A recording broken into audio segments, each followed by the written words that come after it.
Hit అవుతుందంట వారా cinema.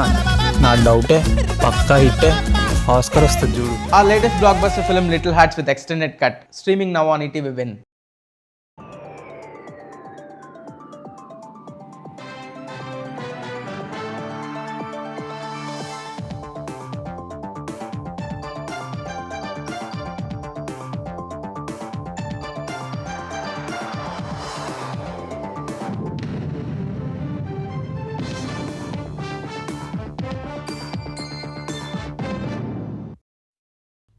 నమస్కారం, ఈటీవీ న్యూస్కి స్వాగతం. ముందుగా ముఖ్యాంశాలు. తెలంగాణలో స్థానిక ఎన్నికలపై స్టే ఇచ్చిన హైకోర్టు. బీసీలకు 42% రిజర్వేషన్ల అమలును నిలిపేస్తూ మధ్యంతర ఉత్తర్వులు. హైకోర్టు ఉత్తర్వులతో ప్రభుత్వంపై ప్రతిపక్షాల విమర్శలు. రిజర్వేషన్లపై బీసీలను రేవంత్ సర్కార్ మోసం చేసిందని బీఆర్ఎస్ బీజేపీ ఆక్షేపణ.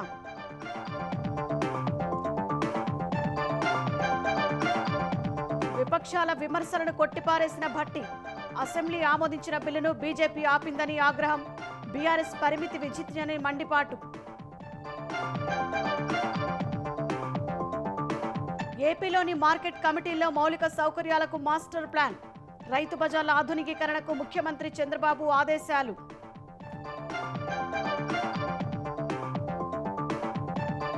ఉప్పాడలో సముద్ర రక్షణ గోడ నిర్మిస్తామన్న పవన్.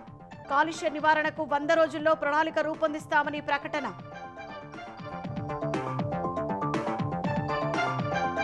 మెడికల్ కాలేజీల నిర్మాణానికి 5,000 కోట్లు ఎందుకు ఇవ్వలేరన్న జగన్. 5 ఏళ్లు ఏం చేశారని ప్రశ్నించిన మంత్రులు, టీడీపీ నేతలు. బీహార్లో ఆర్జేడీ హామీల పర్వం. అధికారానికి వస్తే ప్రతి కుటుంబానికి ప్రభుత్వ ఉద్యోగానికి హామీ. ప్రత్యేక చట్టంతో కల్పిస్తామన్న తేజస్వి. అంతర్జాతీయ అనిశ్చిత పరిస్థితులతో తగ్గిన భారత కుబేరుల సంపద. 9% క్షీణించినట్టు ఫోర్బ్స్ వెల్లడి. అగ్రస్థానంలో ముఖేష్ అంబానీ.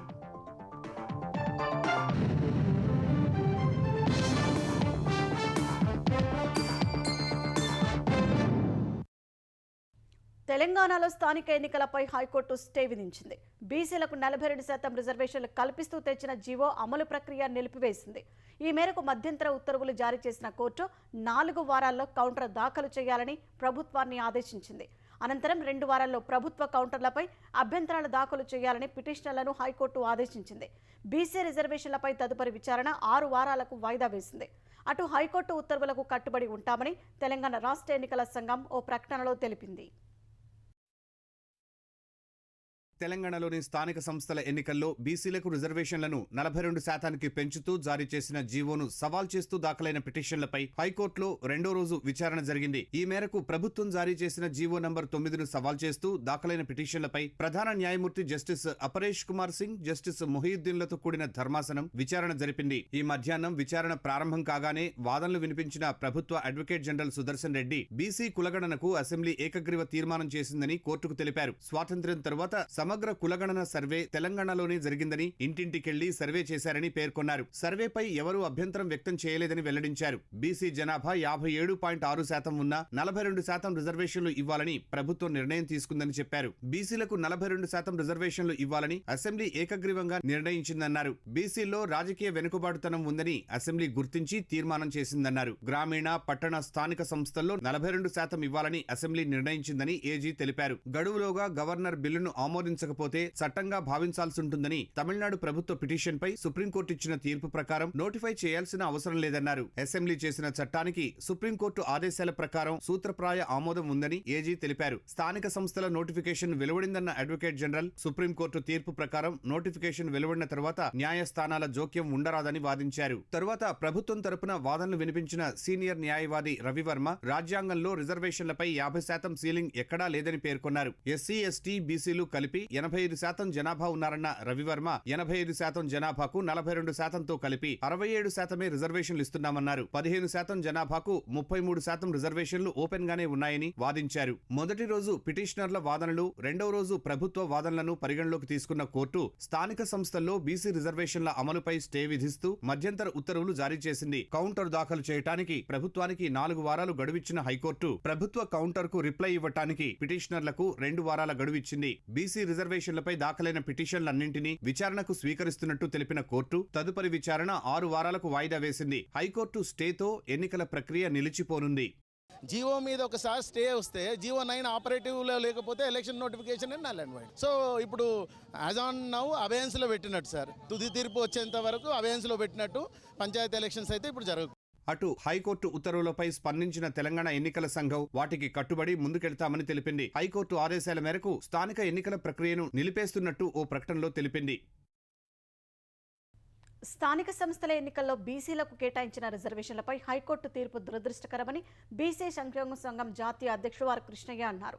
తీర్పు అనంతరం హైకోర్టు గేటు బయట బీసీ సంఘాల నేతలతో కలిసి ఆయన నిరసన తెలిపారు. న్యాయం కావాలంటూ బీసీ సంఘాల ప్రతినిధులు నినాదాలు చేశారు. బీసీలకు దామాషా ప్రకారం రిజర్వేషన్లు సాధించే వరకు పోరాటం చేస్తూనే ఉంటామని కృష్ణయ్య స్పష్టం చేశారు. బీసీలకు ఇవ్వవలసింది న్యాయమైనది ఏదో ఇతర రాష్ట్రాల అంశాన్ని ప్రతిపాదికగా తీసుకోవడం అనేది హేతుబద్ధమైన కారణం కాదు. బీసీ కులాల మీద చిన్న చూపు చూస్తూ న్యాయస్థానాలు తీర్పు ఇవ్వడం అనేది స్టే చేయడం అనేది చాలా దురదృష్టకరం. దీని మీద రాష్ట్ర ప్రజలందరూ అగ్రవగ్రులైరు. ఇప్పుడు నోటికాడి అన్నం ముద్దను రాక్కున్నారు. అన్ని రాజకీయ పార్టీలు ఈ ఉద్యమ కార్యక్రమాలకు పూర్తి మద్దతు ఇవ్వాలని, దీన్ని ప్రజలకు 42 దక్కే వరకు ప్రభుత్వాలను, సమాజాన్ని, వ్యవస్థలను అన్నింటినీ స్తంభింపజేస్తామని చెప్పి హెచ్చరిస్తున్నారు. 42% రిజర్వేషన్ల విషయంలో రేవంత్ రెడ్డి ప్రభుత్వం బీసీలను మోసం చేసిందని బీఆర్ఎస్ నేతలు గంగుల కమలాకర్, శ్రీనివాస్ గౌడ్ ధ్వజమెత్తారు. జీవో ద్వారా రిజర్వేషన్ల పెంపు సాధ్యం కాదని, రాజ్యాంగ సవరణ జరిగితేనే ఫలితం ఉంటుందని తాము పదే పదే చెప్పినట్లు మాజీ మంత్రి గంగుల కమలాకర్ గుర్తు చేశారు. న్యాయస్థానంలో జీవో నిలబడదనే విషయం సీఎం, మంత్రులు సహా ప్రభుత్వ పెద్దలందరికీ తెలుసని అన్నారు. బీసీలకు 42% రిజర్వేషన్ల సాధనకు అందరం కలిసి ఢిల్లీ వెళ్దామని, సీఎం రేవంత్ రెడ్డి ఇందుకు సిద్ధమా అని కమలాకర్ సవాల్ విసిరారు. 4 వారాలు కోర్టు టైం ఇచ్చింది. ఎన్నికలు జరగాలి కదా, పాత పద్ధతిలో జరగాలని 23% ఇస్తే మాత్రము తీవ్ర పరిణామాలు ఎదుర్కోవాల్సి వస్తుంది. ప్రభుత్వము 42% రిజర్వేషన్ అయ్యేదాకా మాకు ఎన్నికలు అవసరం లేవు.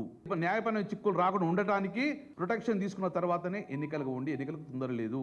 ఢిల్లీకి కదలండి, మేము మీతో వస్తాము, మీరు ఏది కూర్చుంటే కూర్చున్నాము. ఆ రోజు కేసీఆర్ గారిని మళ్ళొక్కసారి చూడండి. ఆంధ్రప్రదేశ్ రాష్ట్రంలో వెళ్తున్నా, తెలంగాణ రాష్ట్రంలో అడుగు పెడుతున్నా ఒక నమ్మకంతో వేయండు. 42% రిజర్వేషన్ తోటే తెలంగాణ అడుగు పెడతా అని చెప్పేసి ఒక సంకల్పంతో వెళ్ళండి. నిజంగా మా మీద చిత్తశుద్ధి ఉంటే.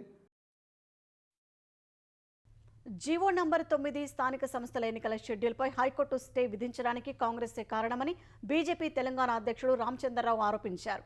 రాజకీయ లబ్ధి కోసమే కాంగ్రెస్ బీసీ రిజర్వేషన్లను ఎత్తుకుందని మండిపడ్డారు.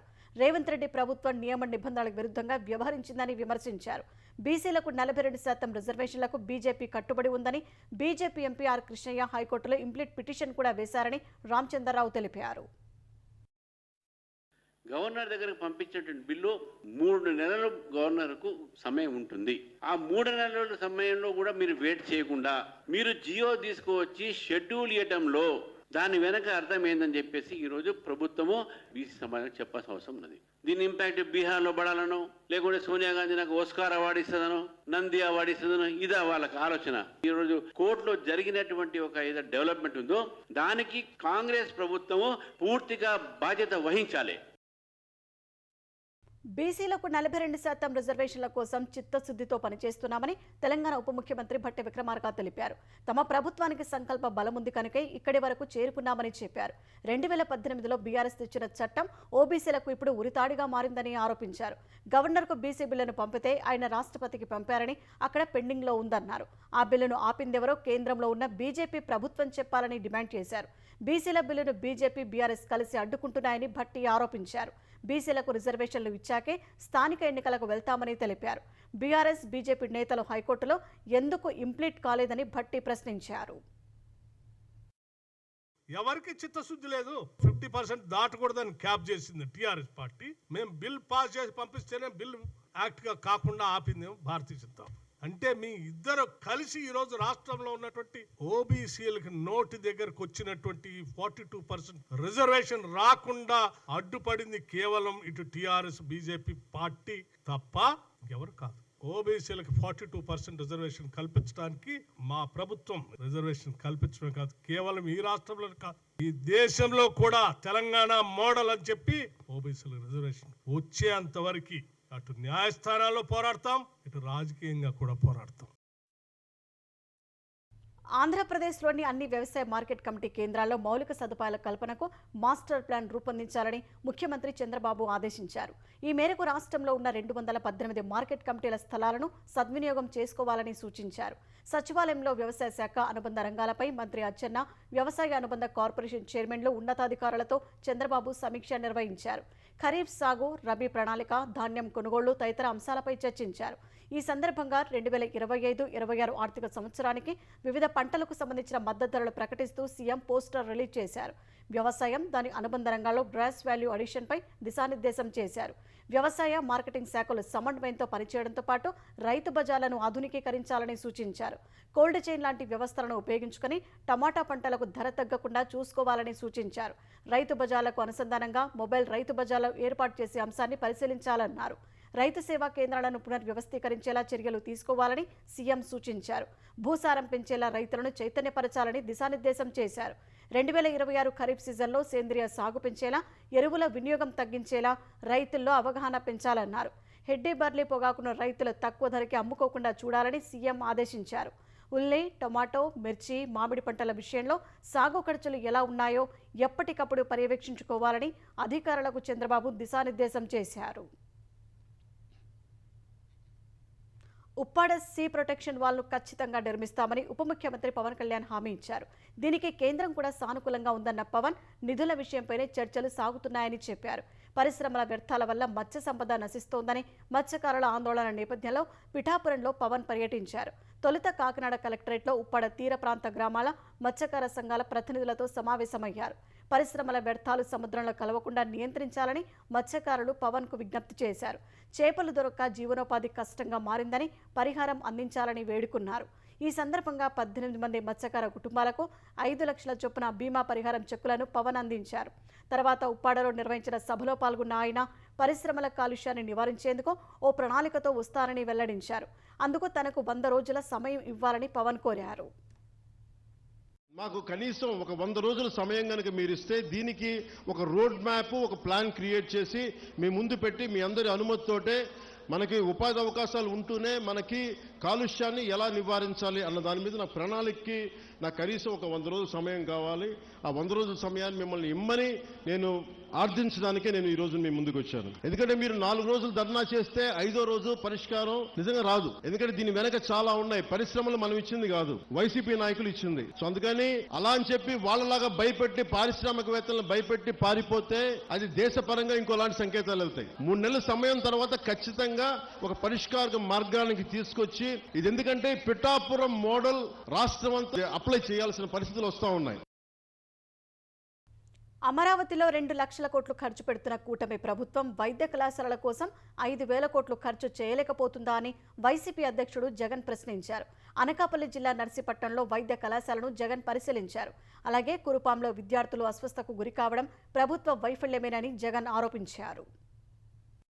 అమరావతిలో 50,000 ఎకరాలు కాదు, మరో 50,000 ఎకరాలు సేకరించి కేవలం ఇన్ఫ్రాస్ట్రక్చర్ కోసం 2 లక్షల కోట్ల రూపాయలు అమరావతిలో పెట్టడానికి సిద్ధమవుతూ 70,000 కోట్ల రూపాయల టెండర్లు పిలిచాము అని చెప్పి ఒకవైపున చెప్పుకుంటూ, ఉచితంగా వైద్యం అందించే మెడికల్ కాలేజీలకు 5,000 కోట్లు సంవత్సరానికి 1,000 కోట్ల రూపాయలు ఖర్చు పెట్టలేమని చెప్పి చంద్రబాబు నాయుడు గారు పేదవాడిని ప్రైవేట్ కు అమ్మేసే కార్యక్రమం ఇవాళ జరుగుతా ఉంది. రేపటి నుంచి నవంబర్ 22 దాకా రచ్చబండారే కార్యక్రమాన్ని కొనసాగుతూ ఉంటుంది. ప్రతి గ్రామం నుంచి కూడా 500 సంతకాలు తీసుకుంటూ 1 కోటి సంతకాలతో గవర్నర్ గారికి రిప్రజెంటేషన్ చేసే కార్యక్రమాలు కూడా చేస్తా ఉన్నాం. వైసీపీ అధ్యక్షుడు జగన్ భీమబోయినపాలెం ప్రభుత్వ వైద్య కళాశాల సందర్శనకు వెళ్లిన వేళ ఆయనపై మంత్రులు, తెలుగుదేశం నేతలు మండిపడ్డారు. 5 ఏళ్ల పాలనలో మెడికల్ కాలేజీలను పట్టించుకోకుండా ఇప్పుడు హడావుడి చేస్తున్నారని వైద్యారోగ్య శాఖ మంత్రి సత్యకుమార్ విమర్శించారు. పీపీపీ విధానంలో మెడికల్ కాలేజీల నిర్మాణంపై అసత్య ప్రచారం మానుకోవాలని హితవు పలికారు.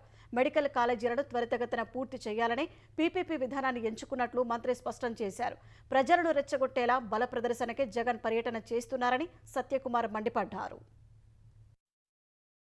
జగన్మోహన్ రెడ్డి గారికి లక్షల కోట్లు వ్యాపారం చేసే జగన్మోహన్ రెడ్డి గారికి ప్రైవేటైజేషన్ కి పీపీపీకి పబ్లిక్ ప్రైవేట్ పార్ట్నర్షిప్ కి తేడా తెలియదంటే ఎవరు నమ్మరు. కానీ తన సొంత పత్రికలు గానీ ఛానళ్లు గానీ పదే పదే అసత్యాలను ప్రచారం చేస్తూ ఇవాళ ఒక గందరగోళ వాతావరణం సృష్టించే ప్రయత్నం చేస్తున్నారు. రండి దీని మీద బహిరంగ చర్చకు రండి, అసెంబ్లీకి రండి మాట్లాడదామంటే జగన్మోహన్ రెడ్డి రాకుండా ముఖం చాటేశారు. వారు చేస్తున్న ప్రచారంలో నిజాయితీ లేదన్న విషయం రాష్ట్ర ప్రజలు ఇవాళ గుర్తించారు. అయినప్పటికీ కూడా పరిస్థితిని అర్థం చేసుకోకుండా కేవలం అబద్ధాలని ఆలంబనగా ఇవాళ అధికారంలో వచ్చిన జగన్మోహన్ రెడ్డి మళ్ళీ దాన్ని కొనసాగిస్తూ ప్రతిపక్షంలో కూడా అదే తీరుని ప్రదర్శిస్తున్నారు.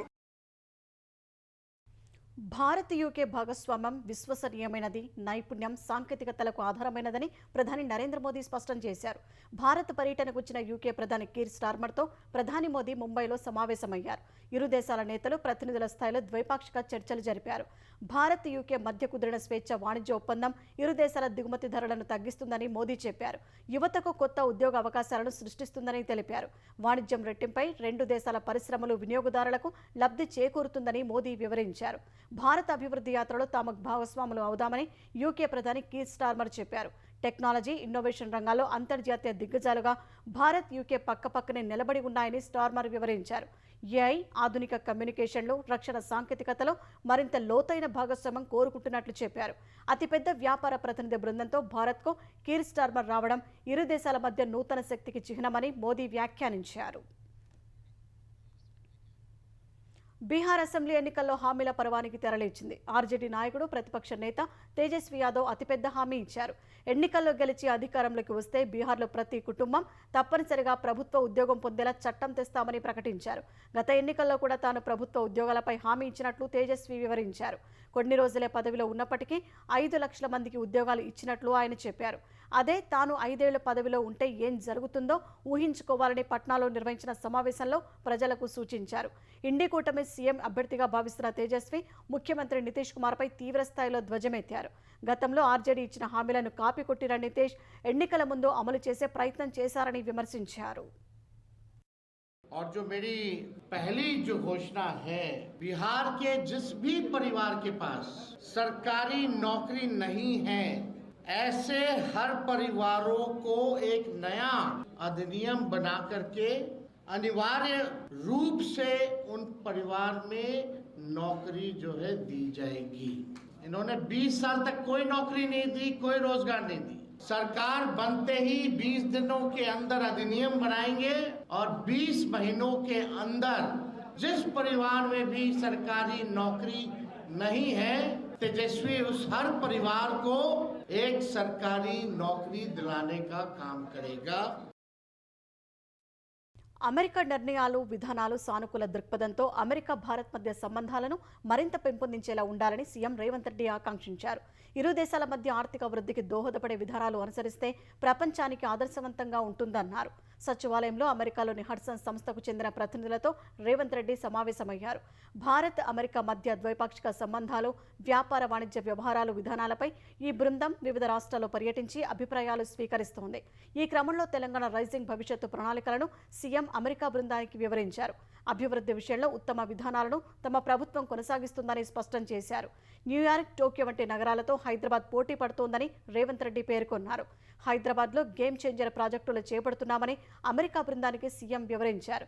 ఫ్యూచర్ సిటీలో అమెరికా పరిశ్రమల భాగస్వామ్యం మద్దతును ఆహ్వానిస్తున్నామని తెలిపారు. గ్రేటర్ హైదరాబాద్ పరిధిలో బస్సు ఛార్జీల పెంపుపై బీఆర్ఎస్ చేపట్టిన ఆందోళన ఉద్రిక్తతలకు దారితీసింది. ఛార్జీల పెంపు నిర్ణయాన్ని వెనక్కి తీసుకోవాలని బీఆర్ఎస్ కార్యనిర్వాహకాధ్యక్షుడు కేటీఆర్, మాజీ మంత్రులు హరీష్ రావు, తలసాని, పద్మారావు, సబితా ఇంద్రారెడ్డి, హైదరాబాద్ పరిధిలోని బీఆర్ఎస్ ఎమ్మెల్యేలు బస్ భవన్కు వచ్చారు. మెహదీపట్నం నుంచి ఆర్టీసీ బస్సులో బస్ భవన్కు హరీష్ రావు రాగా, సికింద్రాబాద్ రైతిఫైల్ బస్టాండ్ నుంచి కేటీఆర్, తలసాని, పద్మారావులు వచ్చారు. వారి వెంట పెద్ద సంఖ్యలో వచ్చిన బీఆర్ఎస్ కార్యకర్తలు బస్ భవన్లోకి వెళ్లేందుకు ప్రయత్నించగా పోలీసులు వారిని అదుపులోకి తీసుకుని అక్కడి నుంచి తరలించారు. తర్వాత ఆర్టీసీ ఎండీ నాగిరెడ్డిని కలిసిన బీఆర్ఎస్ నేతలు ఛార్జీల పెంపు నిర్ణయాన్ని వెనక్కి తీసుకోవాలని వినతి పత్రం ఇచ్చారు. ఆర్టీసీలో నెలకొని ఉన్న పలు సమస్యలను ఆయన దృష్టికి తీసుకువచ్చారు. ఆర్టీసీని ప్రైవేటు పరం చేయమని ఎండీ రాసిస్తారా అంటూ కేటీఆర్ వ్యాఖ్యానించారు. ప్రైవేటు పరం చేయమని ఎండీ మౌఖికంగా చెప్పారు. ఇప్పటికే ఎలక్ట్రిక్ బస్సులను ప్రైవేటుకు అప్పగించిన కాంగ్రెస్ సర్కార్ ఆర్టీసీని ప్రైవేట్ పరం చేసేందుకు కుట్ర చేస్తోందని కేటీఆర్ ఆరోపించారు. నకిలీ మద్యం తయారీ విషయంలో కూటమి ప్రభుత్వం చాలా సీరియస్గా ఉందని ఎక్సైజ్ శాఖ మంత్రి కొల్లు రవీంద్ర తెలిపారు. ఈ వ్యవహారంలో తెనాలికి చెందిన కొడాలి శ్రీనివాసరావు, తమ్మళ్లపళ్లకు చెందిన జయచంద్రారెడ్డికి సంబంధం ఉన్నట్లు గుర్తించామని వెల్లడించారు. ఎన్టీఆర్ జిల్లా ఇబ్రహీంపట్నానికి చెందిన జనార్దన్ అనే వ్యక్తి షాపులపైన తనిఖీలు చేసినట్లు వివరించారు. నిర్లక్ష్యం వహించిన అధికారులపై వెంటనే చర్యలు తీసుకున్నట్లు స్పష్టం చేశారు. అయినప్పటికీ నకిలీ మద్యం విషయాన్ని కూడా ప్రతిపక్షం రాజకీయం చేయడం దారుణమని మండిపడ్డారు. నకిలీ మద్యంపై విష ప్రచారానికి జగన్ పూనుకున్నారని దుయ్యబట్టారు. ఆంధ్రప్రదేశ్లో ఐఏఎస్ అధికారులను ప్రభుత్వం బదిలీ చేసింది. మొత్తం 31 మందిని బదిలీ చేస్తూ ఉత్తర్వులు జారీ చేసింది. వ్యవసాయ శాఖ డైరెక్టర్గా మనజీర్ జిలానీ సామున్, కుటుంబ సంక్షేమ శాఖ డైరెక్టర్గా చక్రధర్ బాబును నియమిస్తూ ఉత్తర్వులు ఇచ్చింది. ఏపీఎస్సీ సెక్రటరీగా రవి సుభాష్, ఏపీఎస్పీ డీసీఎల్ సీఎండీగా శివశంకర్ లోతేటిని నియమించింది. పౌర సరఫరాల శాఖ వైస్ చైర్మన్గా ఎస్ ఢిల్లేరావు, ఇంటర్మీడియట్ ఎడ్యుకేషన్ డైరెక్టర్గా పి రంజిత్ బాషా, హౌసింగ్ కార్పొరేషన్ వైస్ సీఎండీగా అరుణ్ బాబును నియమించింది. దేశంలోని టాప్ 100 కుబేరుల జాబితాలో ప్రముఖ పారిశ్రామికవేత్త ముఖేష్ అంబానీ మరోసారి అగ్రస్థానంలో కొనసాగుతున్నారు. ఈ ఏడాదికి సంబంధించి 100 మంది దేశీయ కుబేరులతో ఫోర్బ్స్ విడుదల చేసిన జాబితాలో ముఖేష్ అంబానీ $105 బిలియన్ సంపదతో అగ్రస్థానంలో ఉన్నారు. అయితే గత ఏడాదితో పోలిస్తే ముఖేష్ అంబానీ సంపద 12% క్షీణించినట్లు ఫోర్బ్స్ తెలిపింది. అదానీ గ్రూప్ అధినేత గౌతమ్ అదానీ $92 బిలియన్ సంపదతో రెండో స్థానంలో ఉన్నారు. ఓపీ జిందాల్ గ్రూప్నకు చెందిన సావిత్రి జిందాల్ మూడో స్థానంలో ఉంటే టెలికాం దిగ్గజం సునీల్ మిత్తల్ 4వ ర్యాంక్ కైవసం చేసుకున్నారు. టెక్ బిలియనీర్ శివరాడార్ 5వ స్థానంలో నిలిచారు. ఈ ఏడాది 100 మంది దేశీయ కుబేరుల సంపద విలువ 9% పడిపోయినట్టు ఫోర్బ్స్ అంచనా వేసింది. ప్రస్తుతం ఈ 100 మంది సంపద $1 ట్రిలియన్ తగ్గినట్టు పేర్కొంది. రూపాయి బలహీనపడటం, అంతర్జాతీయంగా నెలకొన్న ఆర్థిక అనిశ్చితి కారణంగానే 100 మంది కుబేరుల సంపదలో క్షీణత నమోదైనట్టు ఫోర్బ్స్ తెలిపింది. ఆర్థిక సమాచారం, విశ్లేషకులు, స్టాక్ ఎక్స్చేంజీలు, నియంత్రణ సంస్థల నుంచి సేకరించిన వివరాలతో సంపద విలువను అంచనా వేసినట్లు ఫోర్బ్స్ తెలిపింది. హంగేరియన్ రచయిత లాస్లో క్రాస్జాహోర్కై ఈ ఏడాది సాహిత్యంలో నోబెల్ పురస్కారానికి ఎంపికయ్యారు. అపోకలిప్టిక్ భయాల మధ్య కళాశక్తిని చాటుతూ ఆయన చేసిన రచనలను గుర్తించి ఈ అవార్డుకు ఎంపిక చేసినట్లు స్వీడిష్ అకాడమీ తెలిపింది. తాత్వికమైన, విచారకరమైన హాస్యభరిత నవలలను ఏకవాక్యంలో రాయటంలో ఆయన సిద్ధహస్తులని పేర్కొంది. గొప్ప సాహితీవేత్తలు ఎర్నెస్ట్ హెమింగ్వే, ఆల్బర్ట్ కామస్, టోనీ మోరిసన్లను అనుసరిస్తూ నోబెల్ పురస్కారాన్ని కైవసం చేసుకున్నారు. సాహిత్యంలో నోబెల్ అవార్డును 2001 నుంచి 2025 వరకు 118 సార్లు 122 మందికి ప్రదానం చేశారు. నోబెల్ అవార్డు వ్యవస్థాపకుడు ఆల్ఫ్రెడ్ నోబెల్ వర్ధంతి డిసెంబర్ 10న ఈ బహుమతిని ప్రదానం చేయనున్నారు. బూటు విసిరేందుకు న్యాయవాది రాకేష్ కిషోర్ ప్రయత్నించినప్పుడు సహచర న్యాయమూర్తి తాను షాక్ అయ్యారని సుప్రీంకోర్టు ప్రధాన న్యాయమూర్తి జస్టిస్ బిఆర్ గవాయ్ అన్నారు. కేసు విచారణ సందర్భంగా ఆ ఘటనపై స్పందించిన సీజీఐ తన వరకు ఆ ఘటన మరిచిపోయిన అధ్యాయమని తెలిపారు. దేశ అత్యున్నత న్యాయస్థానం ప్రధాన న్యాయమూర్తిపై జరిగిన దాడిని జోక్గా తీసుకోరాదని జస్టిస్ ఉజ్జల్ భుయాన్ పేర్కొన్నారు. సోమవారం జరిగిన బూటుదాడి ఘటన సుప్రీంకోర్టును అవమానించడమే అని వ్యాఖ్యానించారు. జస్టిస్ బిఆర్ గవాయ్పై దాడికి యత్నించడం క్షమార్హం కాదని, ఆ ఘటనను మరిచిపోయిన అధ్యాయం అనడం సీజీఐ గొప్పతనానికి నిదర్శనమని సొలిసిటర్ జనరల్ తుషార్ మెహతా అభిప్రాయపడ్డారు.